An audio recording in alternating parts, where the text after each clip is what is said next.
las caídas del libro Ángeles, una especie en peligro de extinción.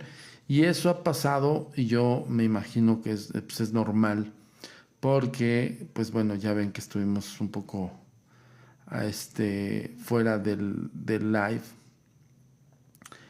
en la semana de grabación y luego estuvimos en friega con la semana de investigación, luego la semana de Peña de Lobos. Ya estamos preparando los nuevos eventos que vienen en camino de Tour Insólito. Todos van a ser Ciudad de México y posiblemente hagamos otros en Hidalgo, nada más que yo les avisaría. Hola, señor Zamudio.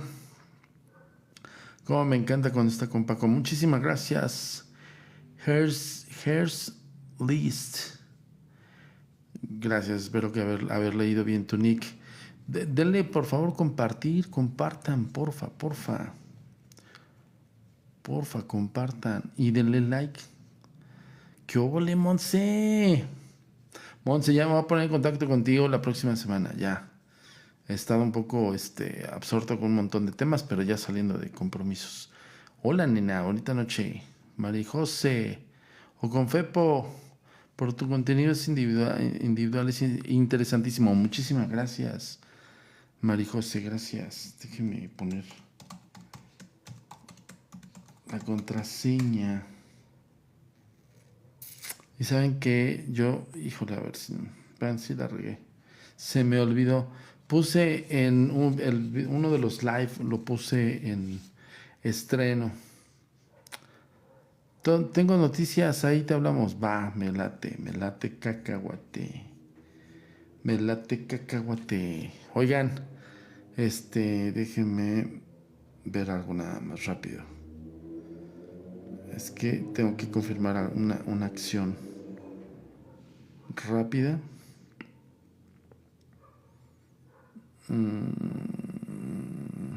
Ok. Es que estaba confirmando de la entrega de un material que hicimos allá en Tuste.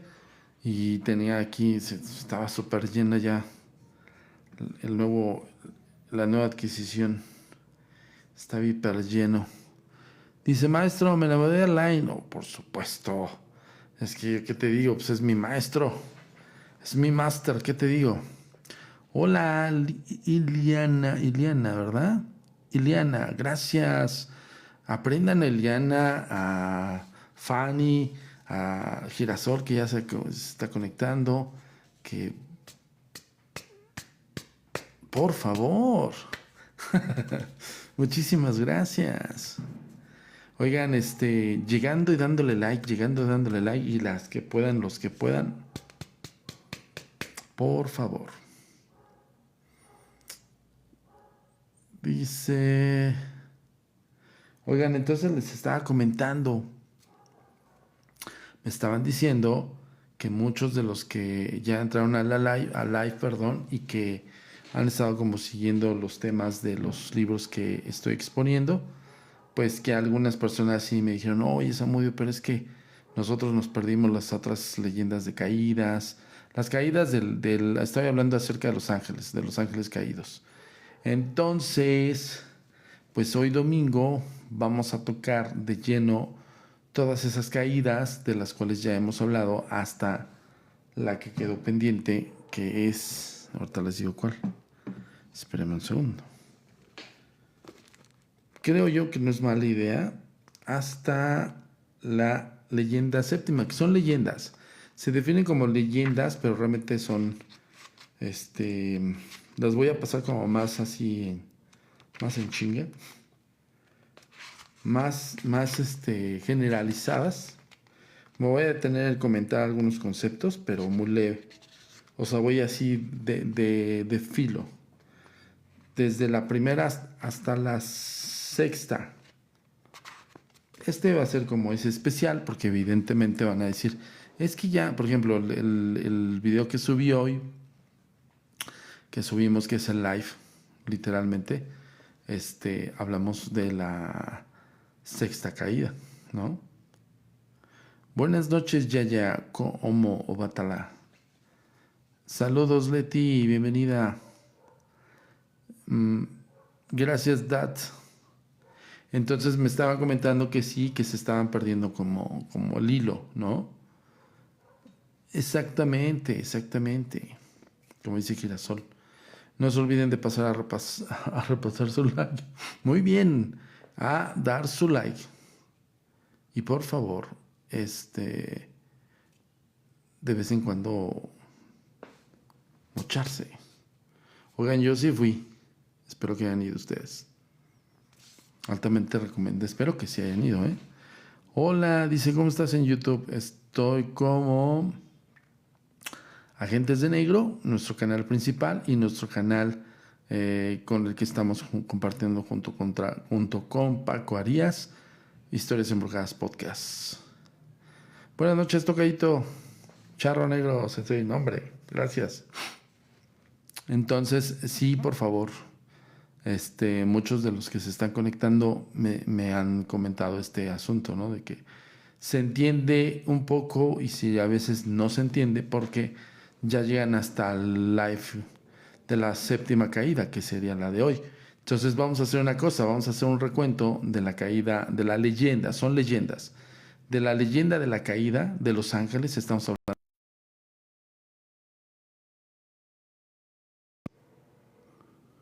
¿Qué pasó? No entiendo qué pasó. Ah, que la conexión está medio rara. ¿Para cuándo el contenido de Peña Lobos? Ya pronto, Rivers. Es que nosotros estamos esperando a que lo estrene Paquito. Una vez que lo estrene Paquito, ya. Sí se metió algo raro, ¿no? ¿Qué ven ustedes? A ver, voy a... Ah, no, no puedo.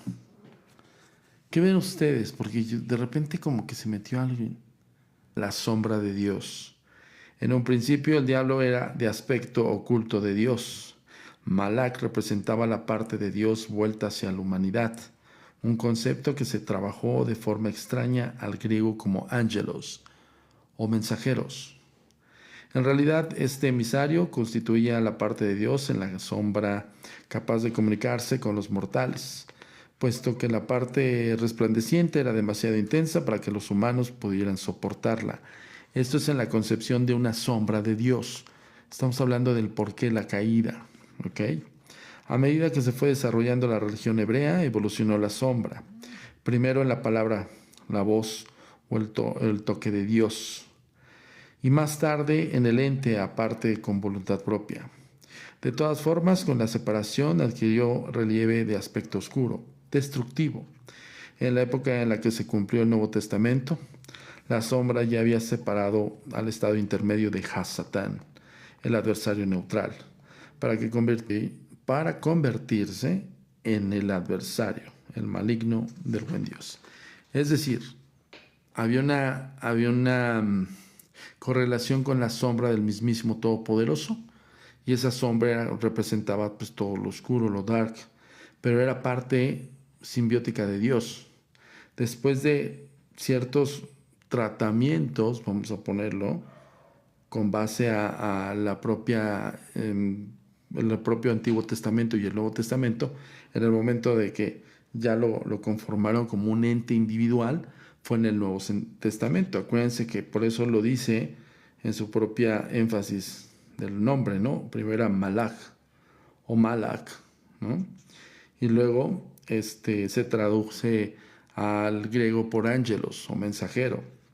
Y al final, en la religión hebrea, esa sombra empieza a tener como pues vida. Se empieza a no solamente ser alguien que está en simbiosis con ese todopoderoso, sino también ya tiene hasta cierto tiempo una identidad. Y en el Nuevo Testamento ya se convierten a Satán o Has-Satán, el adversario.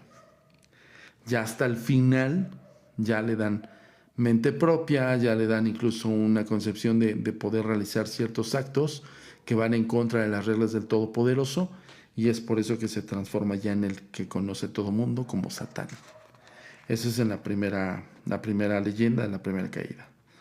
Vemos claro este tipo al comparar los primeros relatos bíblicos con las versiones y traducciones posteriores de la Biblia. En el Antiguo Testamento, el primer Dios Sacrifica al primer nacido de Egipto y prueba personalmente a Abraham pidiéndole el sacrificio del bien amado, de su bien amado hijo Isaac.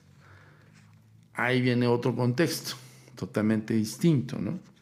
Que ya es como entre el mismo Antiguo Testamento, que la connotación es el sacrificio.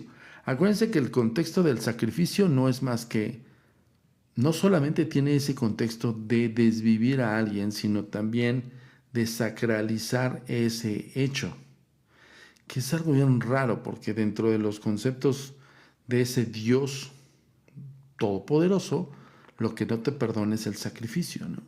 Pero bueno, si vamos al contexto del sacrificio per se, al contexto real de lo que significa, es hacer sagrado algo, sacralizar algo.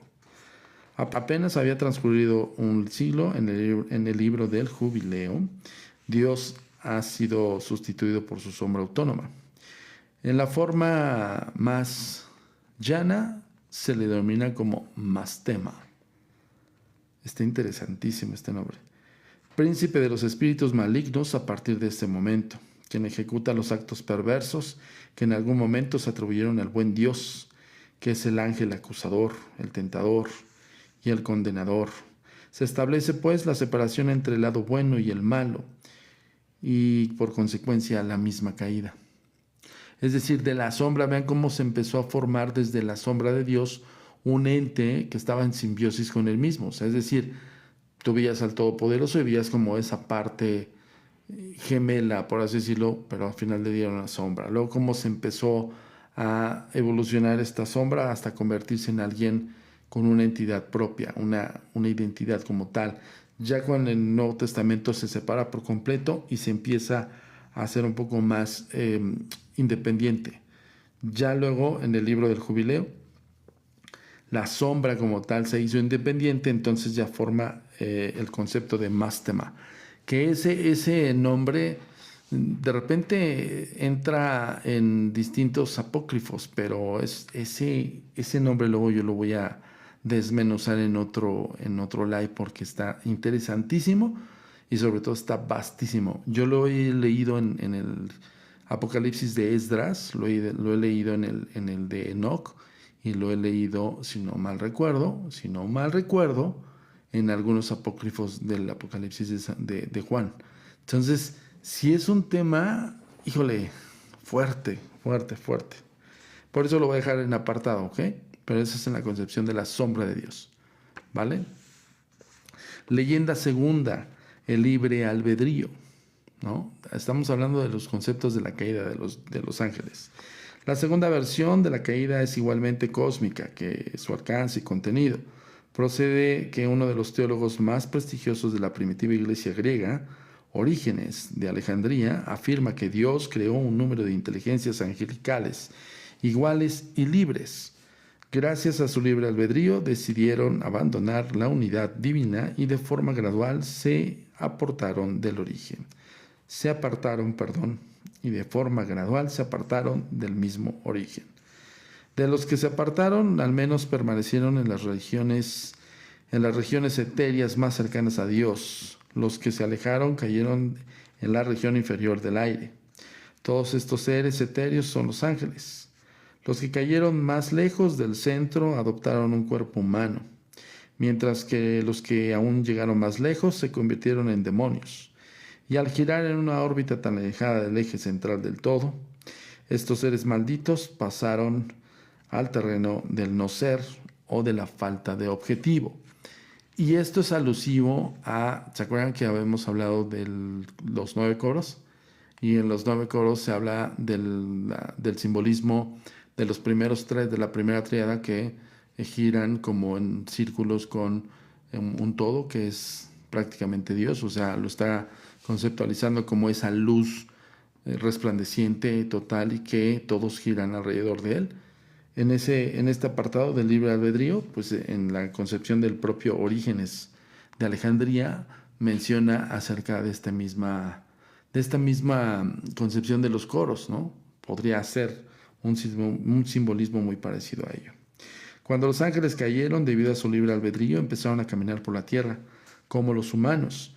Aquellos que siguieron con su conducta impura y maligna finalmente se convirtieron en demonios, de cuerpo frío y tenebroso.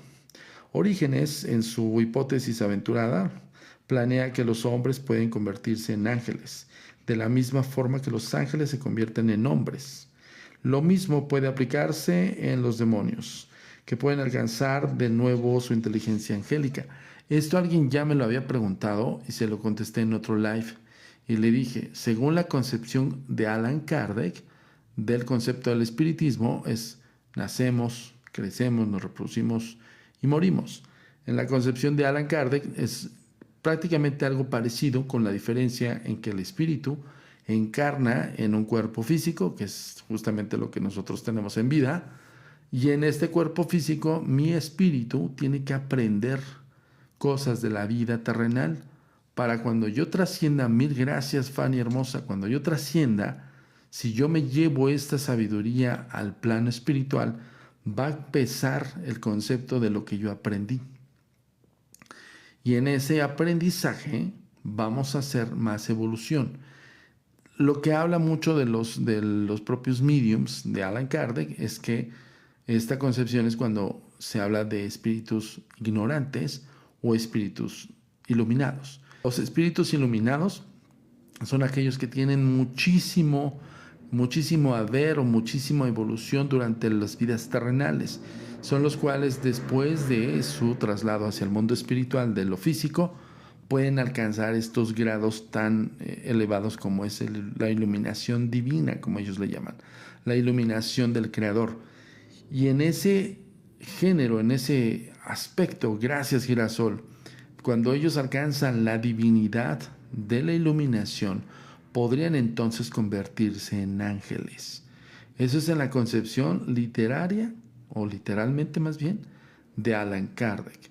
Y así también podría generarse en el espíritu ignorante, aquel espíritu que se queda regado en espacio y tiempo, aquel espíritu que termina haciendo un proceso en retroceso, más bien un retroceso, que vendría siendo como una involución, llega al grado de que empieza a bajar su nivel de, vamos a ponerlo, iluminación, sabiduría, revelación, como quieran verlo, hasta el grado que se llegan a convertir incluso en demonios.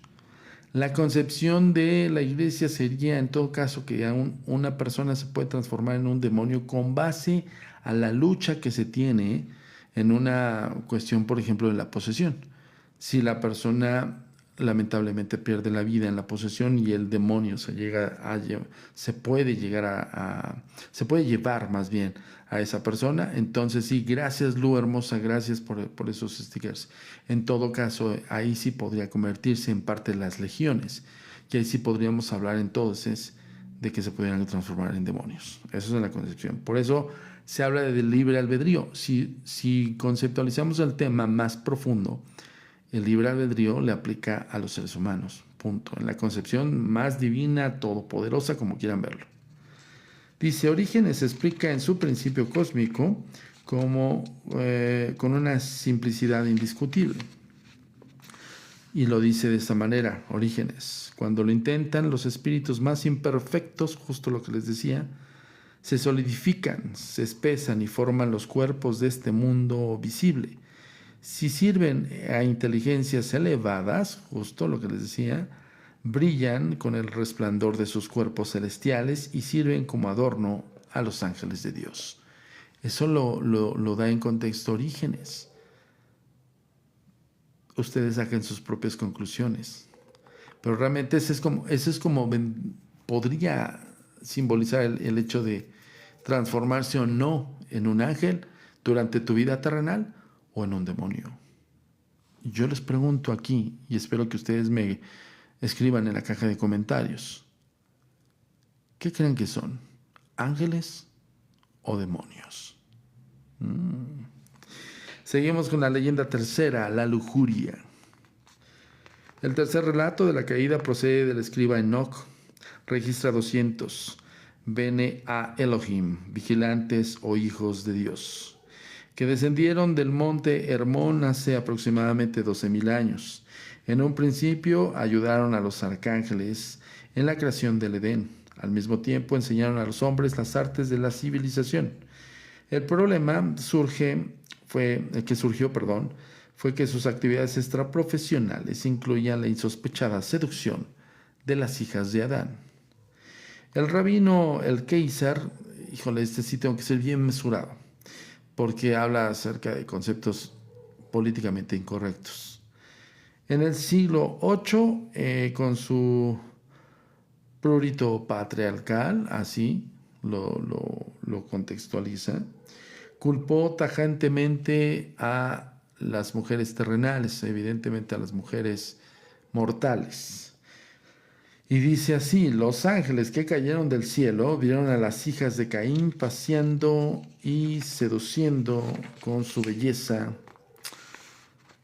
y su galanura, con grandes y hermosas producciones en ellas, como las mujeres del antiguo oficio.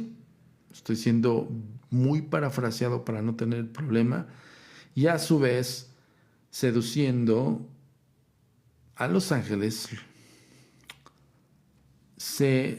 prácticamente se involucraron con ellos, ¿no? O sea, digo, en el rabí al-Keiser, en el siglo VIII, estamos hablando de aquellos rabís, si hoy están bueno, no todos, pero sí he conocido algunos que son súper metódicos, cuadrados. Imagínense en el siglo VIII, ¿no? Cuesta creer que los ángeles fueron unos espectadores completamente inocentes, aunque ciertamente demostraron ser muy vulnerables. Los ángeles de fuego se transformaron en el contacto con la tierra y el fuego se convirtió en carne. Gracias, Fanny hermosa, gracias. Según la autoridad oficial del Papa, en realidad a estos ángeles procedían un décimo de orden de ángeles aparte. Tal como hemos visto anteriormente, se trata de los gigantescos Grigori. Ya en otros live hemos hablado acerca de los Grigori y los Nephilim, los gigantes. Bueno, pero ese viene un concepto más diferente, Grigoris. Los Grigoris son como más este asunto de la combinación carnal de la lujuria, no la encomienda de un Dios o Dios. Gracias, hermosa Fanny. No la encomienda de ese Dios Padre que encomienda ir a hacer la misión de crear un gigante. Aquí es otro concepto, que son los gigantescos Grigori. Al parecer, estos ángeles constituían el único orden que poseía las partes físicas que les permitían, acoplarse con las hijas del hombre, ya que la Iglesia sostiene que los demás ángeles, al ser espíritus, no pueden reproducirse. Existen, sin embargo, relatos heréticos que apuntan que cuando los ángeles pecan, se revisten con la corruptibilidad, evidentemente con la carne, ¿no? Se revisten con la corruptibilidad de la carne. En el caso del lujurioso décimo orden, no rige tal precisión. Prácticamente se hacen como los mortales humanos y adquieren ciertas propiedades reproductivas. Otras pruebas van más allá, demostrando que los vigilantes probablemente procedían de un grupo diferente de los ángeles. Encontramos en Enoch 1.10 una descripción de los 4 arcángeles que se sitúa como 4 presencias distintas de las que no duermen. En este último término se aplicó para designar a los vigilantes, de forma que parece que estos habrían sido físicamente completos, a diferencia de los demás órdenes angélicos. Es bien conocido que medidos con las pautas humanas del lugar, los Grigori parecían gigantes, parecían un poco a los Nephilim, ¿okay? Estos hijos de Dios no solo cohabitaron con los mortales, sino que les enseñaron muchos de los secretos más ocultos del cielo, como la forma de construir armas con el metal o fabricar perfumes y cosméticos para que las mujeres fueran más hermosas. Aunque sus deseos de educar a los pobladores de la tierra fueran bien intencionados, estos ángeles gigantes consiguieron simultáneamente engendrar a monstruos horrendos. Eso ya viene la concepción de la reproducción entre un ángel, de estos ángeles, y un ser humano. y dicen que creaban horrendos monstruos. Y completamente desenfrenados. Estos rufianes mutantes causaron estragos en la tierra y finalmente, por lo que parece muy a pesar, tuvieron que ser desvividos por los ángeles leales al trono. Es decir, se hicieron... Dice, el Señor entonces hizo un haz con los padres angélicos y les arrojó a las tinieblas eternas. Sin embargo, al parecer a partir de este momento consiguieron escapar tanto de la tentación como de ser tentadores de toda carne corruptible.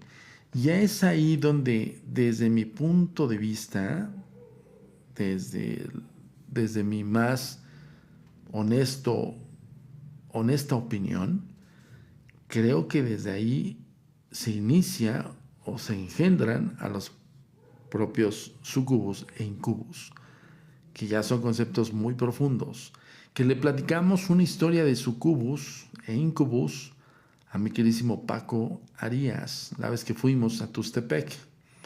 Y esa es una reveladora historia de un caso que yo investigué en el tiempo del encierro. Mil gracias, Fanny hermosa, gracias por tus aportaciones.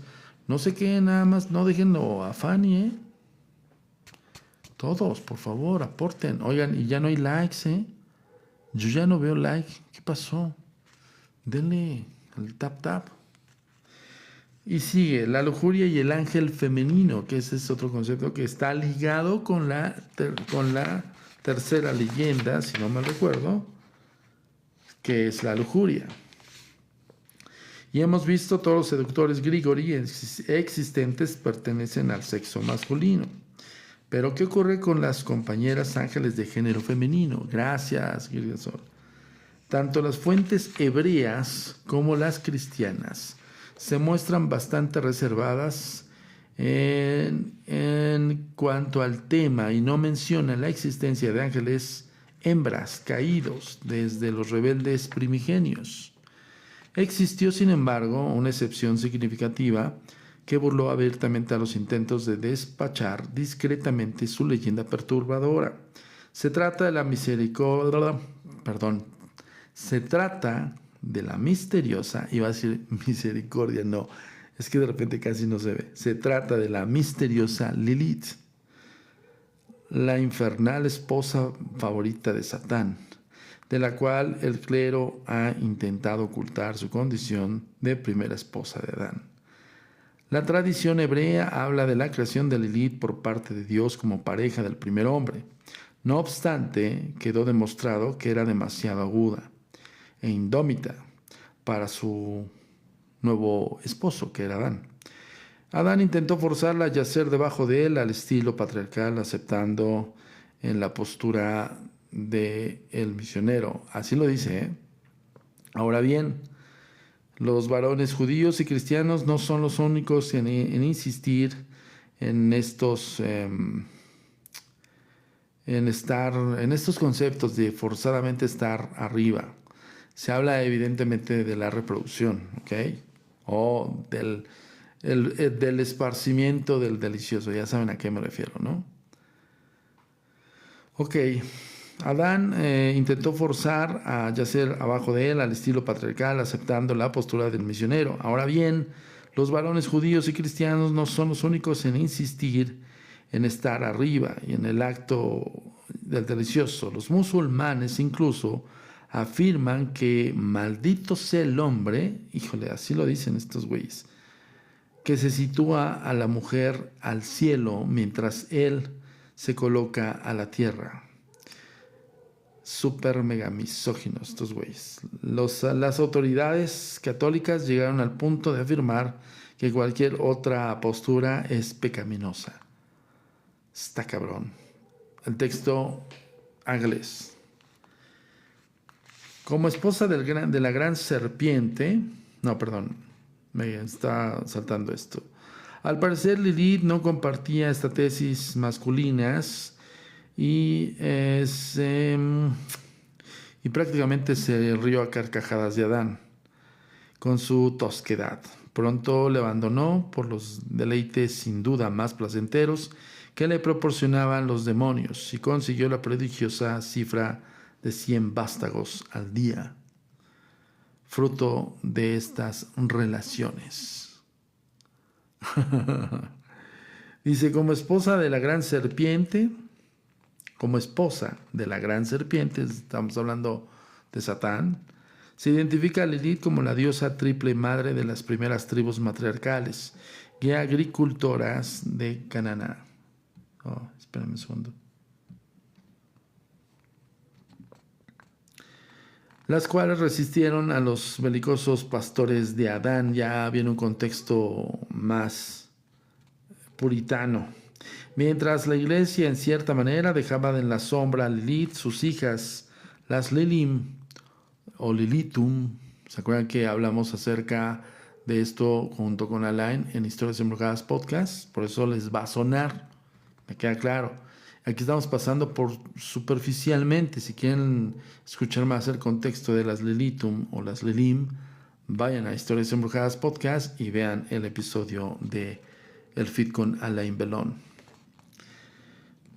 Dice, las Lilim se hicieron famosas por su mayor peligro para la vida monástica, descritas de manera variopinta como las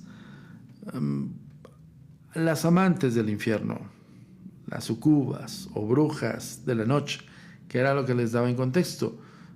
El concepto de los propios ángeles, los primigenios que son tentados por el concepto de lujuria, o que son incluso creados, estos Grigoris, que crearon otros engendros, posiblemente devenían de esos primeros creadores para resultar ser sucubos e incubos. Por eso lo dice, las Lilim se hicieron famosas por su mayor peligro para la vida monástica, es decir, para los que están entregados a la vida del monasterio, descritas de manera variopinta como las amantes del infierno. Estas hermosas demonios femeninas eran dados a, ya saben, provocar sueños húmedos a los hombres mientras dormían. ¿Ok? Prácticamente el contexto del sueño húmedo ya saben a qué nos referimos. Al igual que su descarada madre, eran partidarias de colocarse a horcajadas sobre amantes dormidos, invirtiendo así la posición superior masculina que exigía la ley divina. Va yéndose al contexto de lo que habíamos mencionado, de que estas demonios sucubus poseían a los humanos hombres, a los hombres, y los agarraban descuidados, según esto, bajo el contexto de estos escritos heréticos. Los agarraban desprevenidos, dormidos, y así podrían simbolizar pues justamente esta diferencia de poder, ¿no? En vez de que estuviesen abajo, están totalmente siempre encima del hombre. Y pues evidentemente tenía un contexto. Gracias, hermosa Fanny, gracias por el asunto de la divinidad, la conexión con la divinidad, ¿no? Medio absurdo, pero bueno. Los monjes intentaban no entregarse a estas epifanías del delicioso, ¿va? Atándose crucifijos, fíjense, a los mismos genitales, literalmente. O sea, los monjes, para evitar con estas tentaciones de las sucubus a entregarse a este placer, se colocaban cristos y cosas así en los genitales. O sea, así está cabrón. Dice, sin embargo, cada vez que alguno de ellos sucumbía o tenía un sueño húmedo, la risa obscena de Lilith resonaba en todos los pasillos del monasterio. Que eso ya podría ser un poco más el contexto de pues la simbología, vamos a ponerlo, sacra o religiosa en los monjes, que decían, puta, pues me entregué, cabrón. No, exactamente, mi queridísima Girasol. Exactamente. Esperemos pronto, alguien que dijo un episodio con fe, pues esperemos pronto que coincidamos, hermano. Según algunos relatos heréticos, se había representado también mucho para el mismo Señor, quien no habría sido inmune a los encantos disolutos. De todas formas, al parecer, él reflexionó al fondo sobre cualquier idea que transgrediera la pureza de su mente, y no tardó en presentársela a Satán. Por eso, como diciendo, pues mira, güey, pues yo no estoy como tan, o sea, no me gusta este tema, güey, entonces pues mejor te presento a mi otra creación, que es Satán. Este güey sí con todo, güey, dale. Por eso, bajo esta concepción herética, pues es que Satán la hace su esposa. Ok, ya vamos de rapidito porque si no, ya no nos va a alcanzar el tiempo, ¿eh? ¿Saben cuál es el problema? Que Chepila me está fregando. Leyenda cuarta, el orgullo. El mismo Enoc en la segunda de sus crónicas ofrece una alternativa un tanto polémica sobre la caída. En el libro de los secretos describe como uno de los órdenes angélicos, después de haber rechazado el orden que le había sido impuesto, concibió la idea imposible de situar su trono más arriba que las nubes, situadas sobre la misma tierra. Se sabe ahora que esta constituye una de las múltiples versiones en un tema muy popular y respetado en todo Oriente Medio. El ángel guardián de Edom, Roma, se jacta también de repetir la hazaña. En el Nuevo Testamento, Jesús se ve con Satán. En el Nuevo Testamento, Jesús ve como Satán a un hijo de Dios. Se precipita hacia la tierra como un relámpago. Se trata de la historia original de la caída de Lucifer, el portador de la luz. Otro título que ostenta Lucifer es el de la estrella matutina, la estrella que anuncia la salida del sol, y descubrimos que en esta historia procede una leyenda anterior a Shaher. Esta deidad cananea del alba nació del seno o del pozo de la gran madre diosa Shaher. Al igual que Lucifer, era la estrella matutina y la última capaz de desafiar con gallardía el sol naciente. Intentó tomar asalto al trono solar de la luz, pero su insolencia le costó ser arrojado del cielo. Esta antigua hazaña épica se halla documentada en un escrito cananeo de 7 siglos antes de Cristo. 5 siglos más tarde, un escriba hebreo lo copió casi literalmente, aunque puso sus palabras en boca del profeta Isaías. Resultó instructiva con la comparación que aquellos lectores que siguen manteniendo que la Biblia procede de la única fuente, presentamos la versión de Cananea en cursiva. Es decir, vean, estamos hablando de 7 siglos antes de Cristo y ya se había hablado acerca de la caída con el ángel de Edom, con Satán, un hijo de Dios, y evidentemente la caída de Lucifer, portador de luz, y otra, la alusión de Shaher, que es la diosa resplandeciente o la estrella matutina también. Entonces, es decir, que la guerra fue incluso, esta es otra versión de que la guerra del cielo fue mucho antes de la creación de Cristo. Madre, güey. Y obviamente viene un apartado que ya eso se los voy a poner después porque ya estamos, hijo de su madre. Déjenme ver la pila de cuánto estamos hablando. Tengo un poquito de pila, así es que vámonos directo. Barbara Walker, en su épica de la Enciclopedia de la Mujer, hace un comentario pertinente. El autor de la Biblia dice que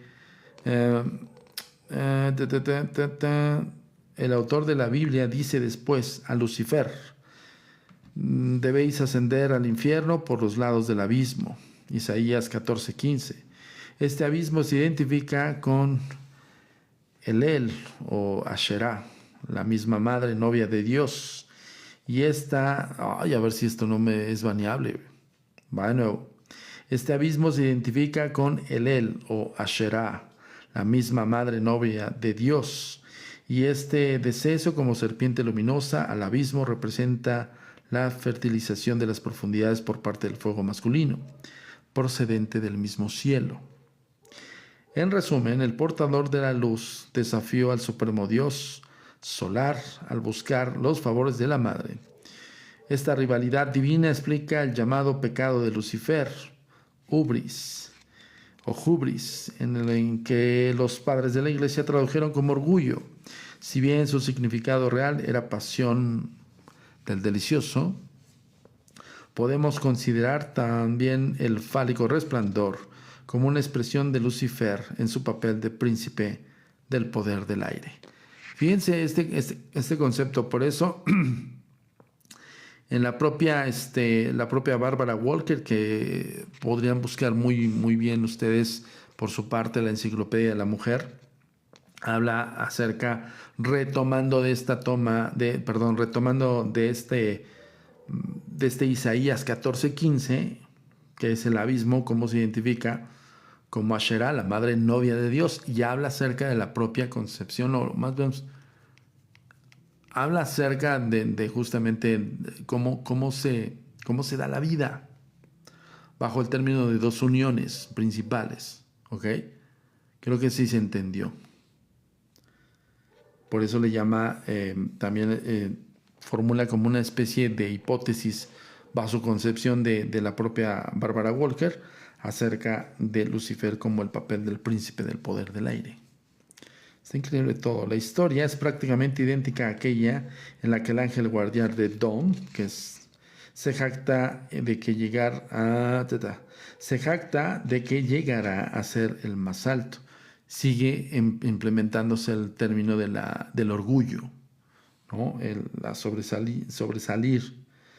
La historia es prácticamente idéntica a aquella en la que el ángel guardián de Dom se jacta de que llegará a ser el más alto. La misma narración se repite en el Nuevo Testamento como cuando Jesucristo ve a Satán, el Hijo de Dios, lanzándose contra la tierra como el relámpago. Existe una variedad de versiones sobre el tema en un acto sacramental del siglo XIII. Se dice que Dios creó a Lucifer dándole el rango más alto e inmediatamente inferior al mismo Dios. Y sí, en esa concepción, la mayor parte de las personas que conocemos un poco más acerca de la caída, hablan acerca de que Lucifer, pues, osa desafiar los designios de Dios, porque a Lucifer le dio todo. Todo es todo. Es su primera creación, es su primigenio, es su primogénito. Y así llegamos a la leyenda quinta, que es la guerra. Al principio del mundo, algunos dicen que el segundo... Ay, espérenme un segundo, espérenme. Ay, ahí está. Me voy rápido, ¿eh? Al principio del mundo, algunos dicen que el segundo día de la creación se libró una gran batalla en el cielo. Dios había creado a los ángeles y les había dotado de libre albedrío, pero Él observó que eran corruptibles. El Todopoderoso no estaba tranquilo con la idea de que sus criaturas pudieran pecar y que probablemente lo harían a la mínima oportunidad. Por ello y por medio de un acto de gracia, fortaleció a algunos en su búsqueda de la bondad. Según San Agustín, esta confirmación les proporcionó una profunda comprensión del funcionamiento del cosmos y el único lugar que podían ocupar en él. Después Dios creó un segundo grupo, si bien retuvo su gracia y les dio la oportunidad de pecar, confirmaron lo que sospechaba el mismísimo Dios y se entregaron al pecado con entusiasmo. Se desencadenó la guerra entre las dos facciones y Micael disponía del favor de la gracia de Dios, consiguió expulsar del cielo a las legiones de pecadores, teniendo en cuenta que al parecer las fuerzas demoníacas no causaron graves estragos. En el mejor de los casos, deberíamos considerar esta gran batalla como una victoria pírrica. Los teólogos nos aseguran que la guerra definitiva se saldará en una abrumadora victoria de los ángeles de Dios. Incluso en este primer amargo momento, las hordas de Satán siguen prefiriendo intentar lo imposible antes de volver a la luz, lo cual confirma que deben ser o bien tontas, engreídas y obstinadas, o bien simplemente siguen la valentía de su propia y oscura inferioridad. Es decir, en la propia batalla, o sea, sí fue como que algo muy, como que hizo el ajedrez Dios, bajo ese concepto. Gracias, Fanny hermosa. Hizo el ajedrez el mismísimo Todopoderoso y creó a los buenos y a los malos, los perfectibles y los perfectos. En la concepción de los perfectos están vamos a ponerlos, estas hordas de ángeles que siguen total y absolutamente la obediencia de Dios. Y en el otro concepto están los pecadores, en este caso los demonios o los posiblemente primigenios, que eran corruptibles, que les dio el libre albedrío muy parecido a los humanos y que en algún momento iban a claudicar con esta concepción de decir, ok, eres un primigenio, pero al final del día, para mi concepción de esta leyenda quinta, que es la guerra, prácticamente Dios se puso en sus aposentos, se posó en sus aposentos y empezó a ver cómo se partían su madre los ángeles. Es tal cual y como lo veo. Déjenme ver qué tanto andamos de pila. Híjole, 14%. Ok, voy directo con la leyenda sexta, la pasión del Redentor. En este tema es mucho más sutil y difícil de comprender que todos los demás. La escena comienza cuando el demonio y sus ángeles han sido ya separados de Dios y han cometido el pecado de orgullo, y su amor propio está por encima de su amor a Dios. El demonio aborrece de forma obsesiva a los humanos y ha conseguido ya seducir a Eva, con lo cual se ha merecido la maldición de Dios. Ahora bien, la auténtica caída de las fuerzas de las tinieblas se produce con el nacimiento y la pasión de Cristo. Ya lo hemos platicado, evidentemente ya entra el tema de justo crear al Nephilim, crea a ese Cristo, a esa representación de imagen y semejanza de mi creación de los humanos, y si en un momento dado no falla este Nephilim, este gigante, entonces ya estamos del otro lado, porque va a ser una reafirmación de que existe un Dios creador. En este momento, Dios había otorgado al diablo y a sus legiones de ángeles el poder tentar, probar y al final castigar a la humanidad. Dios podía habernos dejado a nosotros mortales en este estado arriesgado e ingrato. No obstante, aparece San Agustín con una oferta original. Nos dice que Dios, en vez de abandonarnos, adoptó la naturaleza humana para reconciliarse plenamente con su creación. Tenía que sentir lo que sentimos nosotros y sufrir lo que sufrimos bajo el dominio del mismo demonio. De modo que, bajo la forma de Cristo, al igual que todos nosotros, Él se libró de Lucifer. Y ahí entra un poco el contexto de lo que les he platicado, de algunas cosas que surgen en otros apócrifos, que es esta tentación que tiene de Lucifer, que lo hace ver a Cristo como parte de su tríada, es decir, que son 3 ángeles. Uno que es representado por el Nephilim, que es la combinación de un Dios y, bueno, prácticamente es un ángel, porque te lo simbolizan siempre con Dios, pero Gabriel es el que preña a María y crea a Cristo. Y en ese entender es un ángel, al final del día, combinación con un ser humano, con un mortal. Está Lucifer, que prácticamente es como su tríade, por así decirlo, y está Metatron. Pero eso es en un apartado que yo les había platicado en otra concepción.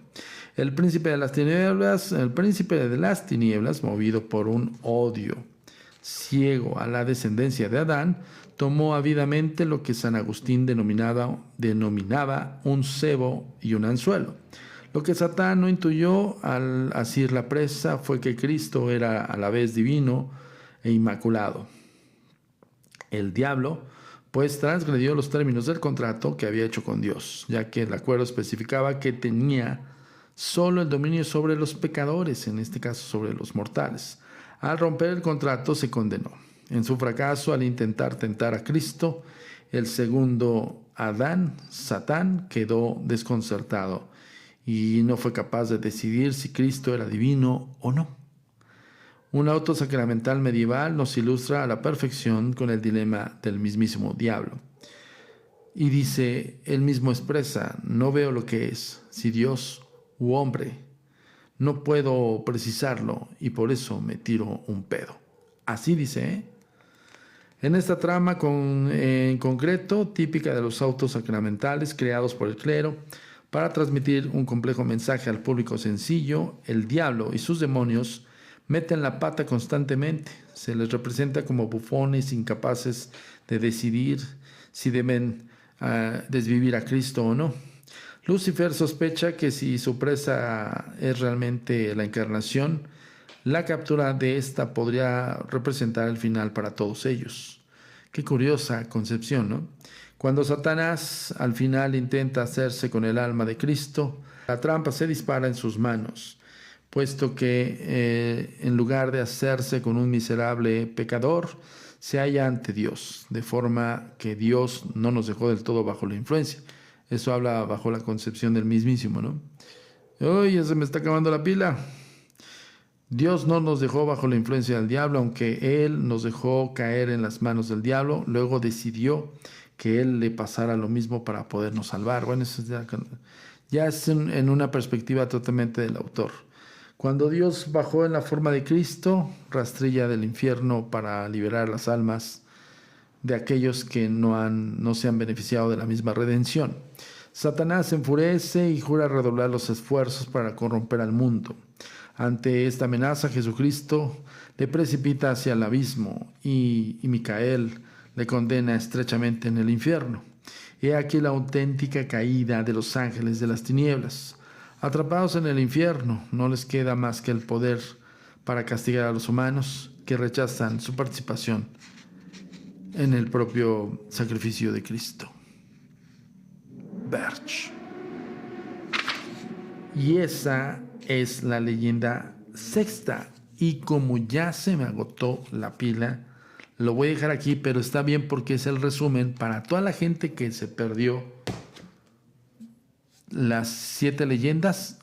Abarcamos de la primera leyenda hasta la sexta. Y mañana en el live, en la noche, vamos a continuar con la séptima leyenda y todo lo que nos está prácticamente dando a conocer el libro de Ángeles, una especie en peligro de extinción. Entonces, la verdad es que está increíble cómo estas leyendas nos hacen ver que la caída de los ángeles, los primigenios, o en este caso la creación de los demonios, hasta cierto punto es una praxis del mismísimo Dios. O sea, es decir, Dios crea el escenario propicio para crear sus propios adversarios. Yo lo veo desde ese punto de vista, pero si ustedes quieren escudriñar más, vean y dense una vuelta a Historias Embrujadas Podcast, el capítulo de demonios. Los 5 libros para invocarlos, Lamashtu, Pazuzu y N cantidad de conceptos que realmente yo creo que deberían de conocer, sobre todo el origen histórico y pues cómo los conceptualizamos en la época moderna. Yo me despido por hoy. En este live estuvo increíble. Muchísimas gracias a nuestras donadoras. Gracias Fanny, Girasol. Gracias a todos los que donaron. Todos los demás que no mencioné, muchísimas gracias. Pero nos vemos mañana. Nos vemos mañana. Y pues muchísimas gracias a los que se conectaron. Gracias Bets. Gracias siempre con aportaciones increíbles. Gracias Bets también.